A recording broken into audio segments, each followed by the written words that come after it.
ഇക്കഴിഞ്ഞ ഫെബ്രുവരി 26-നാണ് നടൻ വിജയ് ദേവരകൊണ്ടയും രശ്മിക മന്ദാനയും തമ്മിലുള്ള വിവാഹം നടന്നത്. വിവാഹത്തിന് ശേഷം പുറത്തുവന്ന ചിത്രങ്ങളെല്ലാം സമൂഹമാധ്യമങ്ങളിൽ വൈറലായിരുന്നു.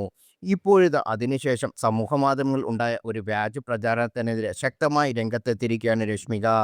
രശ്മിയുടെ അമ്മയുടെ ഓഡിയോ ക്ലിപ്പ് എന്ന തരത്തിൽ ചില സ്വകാര്യ സംഭാഷണങ്ങൾ സോഷ്യൽ മീഡിയയിൽ പ്രചരിച്ചിരുന്നു. ഇതിനെതിരെയാണ് നിയമ നടപടി സ്വീകരിക്കുമെന്ന് സൂചിപ്പിച്ചുകൊണ്ടാണ് രശ്മിക രംഗത്തെത്തിയത്. ഇൻസ്റ്റാഗ്രാം സ്റ്റോറിയിലൂടെ രശ്മിയുടെ പ്രതികരണം. കന്നഡ താരം രജിത് ഷെട്ടിയുമായുള്ള 2017 രശ്മിയുടെ വിവാഹ നിശ്ചയം കഴിഞ്ഞിരുന്നു. രജിത് ഷെട്ടിയുമായുള്ള വിവാഹം ഉപേക്ഷിച്ചതിന് പിന്നാലെ രശ്മിയുടെ അമ്മ സുമൻ മന്ദാന ഒരു കന്നഡ ചാനൽ നൽകിയ അഭിമുഖത്തിൽ അതിനെക്കുറിച്ചുള്ള കാര്യങ്ങൾ വിശദീകരിച്ചിരുന്നു. ഇതിൽ നിന്ന് എടുത്ത ഓഡിയോ ആണ് പുതിയ സ്വകാര്യ സംഭാഷണം എന്ന പേരിൽ സോഷ്യൽ മീഡിയയിൽ പ്രചരിക്കുന്നത്. ഇതിനെതിരെയാണ് രശ്മിയുടെ പ്രതികരണം. ഞാൻ പറഞ്ഞ കാര്യങ്ങൾ സന്ദർഭത്തിൽ നിന്ന് അടർത്തിയെടുത്ത് പ്രചരിപ്പിക്കുന്നുണ്ട്. അത് വെച്ചിട്ട് തെറ്റായ വ്യാഖ്യാനങ്ങൾ ചുമക്കപ്പെടുന്നു.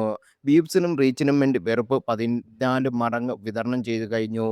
ഇതൊക്കെ എന്നെ വേദനിപ്പിച്ചിട്ടുണ്ടെങ്കിലും ഞാൻ സംയമനം പാലിച്ചു. പൊതുസമൂഹത്തിൻ്റെ നോട്ടത്തിൽ നിൽക്കുമ്പോൾ ഇതൊക്കെ നേരിടേണ്ടി വരുമെന്ന് ഞാൻ മനസ്സിലാക്കി. എന്നോട് സത്യസന്ധത പുലർത്തി. സന്തോഷത്തോടെയാണ് ഞാൻ കഴിഞ്ഞത്. പക്ഷെ കഴിഞ്ഞ 24 മണിക്കൂറിൽ നടന്ന കാര്യങ്ങൾ എല്ലാം സിമിയിൽ ലഭിക്കുകയാണ്. 8 വർഷം മുമ്പത്തേതാണ് കരുതപ്പെടുന്ന ഒരു സ്വകാര്യ സംഭാഷണം അതിൽ ഉൾപ്പെട്ടുള്ള അനുമതി കൂടാതെ റെക്കോർഡ് ചെയ്ത് പ്രചരിപ്പിക്കുകയാണ്. അതിൻ്റെ ഒരു ഭാഗം സന്ദർഭത്തിൽ നിന്ന് ബോധപൂർവം അടർത്തിയെടുത്ത് അസ്വസ്ഥത ഉണ്ടാക്കുന്ന മറ്റൊരു വിവാദം ഉണ്ടാക്കാനാണ് ഉപയോഗിക്കുന്നത്. അതെൻ്റെ സ്വകാര്യ ജീവിതത്തിൽ പുതിയ കാര്യങ്ങളിൽ സ്പർശിക്കുന്നു. ഇങ്ങനെ ചെയ്യുന്നതോടെ എൻ്റെ കുടുംബാംഗങ്ങളെയും പ്രിയപ്പെട്ടവരെയും അസ്വസ്ഥതയിലേക്ക് തള്ളിവിടുന്നു. ഇത് സ്വീകാര്യതയുടെ ഗുരുതര ലംഘനമാണ് എന്ന് പറയുന്നു.